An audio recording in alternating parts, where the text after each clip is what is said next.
guys, it's Steve Kelzadigan, the chair of the MLS for 2023, and I have my vice chair as well along with us, and we have a special guest, John, that is our treasurer of the MLS. So we've taken the money guy out because he brought something to our attention that actually we all thought was very valuable. It is a changing of a status that's going to be happening in the MLS in the next few weeks, and we are changing to a COS, which stands for Contingent on Sale. Contingent on Sale. So this is going to change one of our statuses just a little bit, but it may give a little bit more clarity to what we're looking to do as agents. Aldo, would you be able to explain what this is? Yeah, so God, years ago, we used to have a status called C status, and it would all automatically populate to an active status property when agents went in there to search, because those properties were the ones that were contingent on the buyer of the property having to sell their home first. Through years of evolution, more things got added to contingency. Then later on, we came up with a under contract show and under contract no show. But I thought that those two statuses actually hurt the consumer and didn't allow the agent for the ability to easily search for available properties for their clients, especially in markets like what we experience at times with us where we have a lack of inventory. Does that make sense? When we have a lack of inventory, there could be a property that's under contract, but it's contingent on that buyer being able to sell their home. Yeah, which is totally astounding to me because a lot of agents don't realize where that came from, right? We have a contingent on sale because let's say a buyer is under contract with your property, but it's contingent upon me selling my property. So that opens up a few different wormholes there.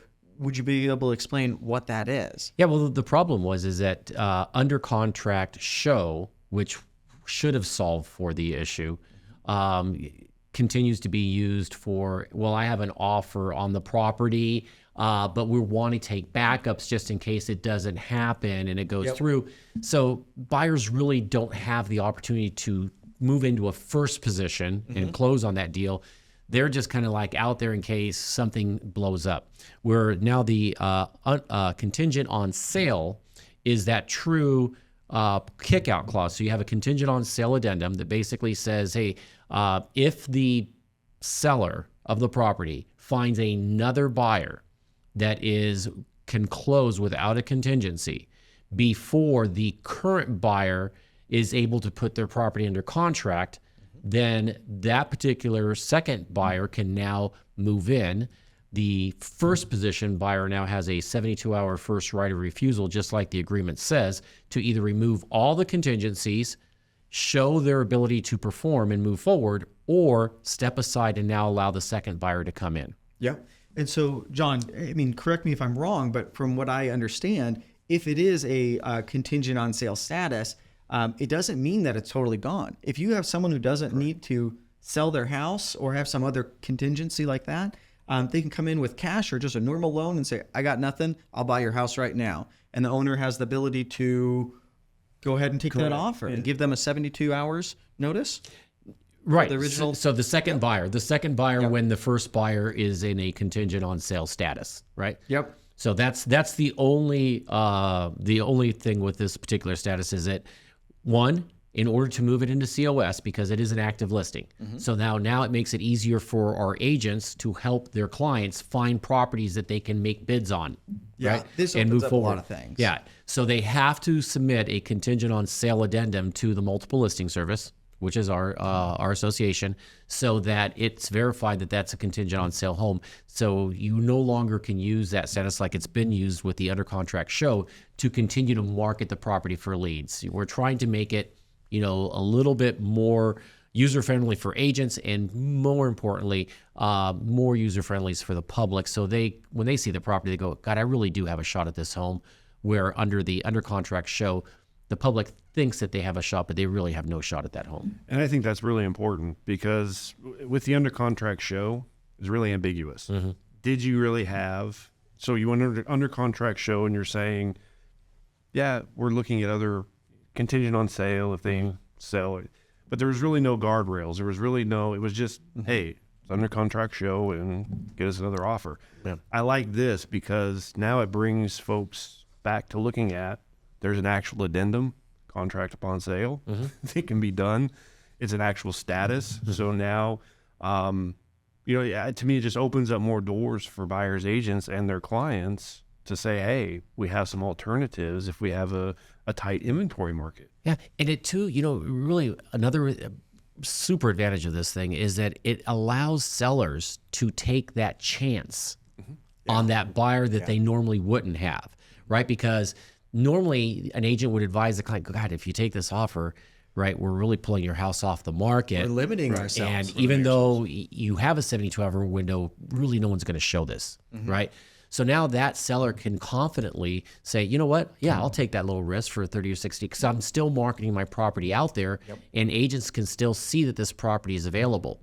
I think that solves a huge issue as far as that goes. So it helps. Yeah, and think helps this is listing really agents. Mostly just an education for you, the viewer, that if you see a COS, that doesn't mean that property is gone and not available. That means that you have an opportunity to purchase that if your client has the right criteria. That's right. If they have a loan and it's nothing is contingent on them having to execute another sale before they can purchase, they have a legit chance. Make an offer on that property and get it for your clients if you can. And then and two, now we don't have to deal with that little language that some agents try to put in there. It says, okay, but you agree that if we take your contingency, we're going to leave it in ER status. Yeah, exactly. It's really all the tricky stuff that we try to do. And then that buyer doesn't really know that this isn't really available. I have to give the other buyer the opportunity to move out. And that's another thing that comes up with this new status is it shows up as if it was still active. So, you're not playing that game with leaving it in ER and all of that. It's an actual status. Everybody's aware of the situation. The buyer's aware, hey, look, I've got to make an offer that's strong enough to kick out the first buyer.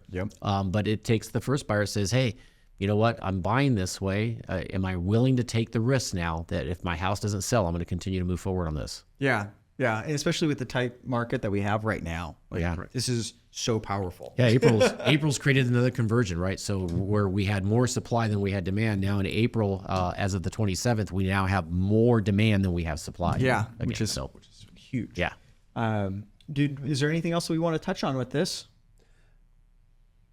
The only thing I can would just like to reiterate is just make sure if you are going to utilize this particular status, there is a form, and it is in Transaction Desk. It is a newer form, updated in October 22, but it's there. So please make sure, like I said, if you're going to utilize the status, that you have included. Yeah, it's something they've been using for a while, John, right? It's contingent on sale. We updated it, and did some updates to it in October 22. But and again, the form's name is Contingent Upon Sale Addendum. So that is the form you want if you want to be able to put into the status. Outstanding. Great. All right. Well, I appreciate it, Aldo. Thank you very much. This was your brainchild, and you were like, let's do it. Thank you guys for giving us the opportunity. And you know what? Let's go sell some more houses this year. Let's do it, guys. Absolutely. All right. Have a good one, and we'll see you later. Thank you.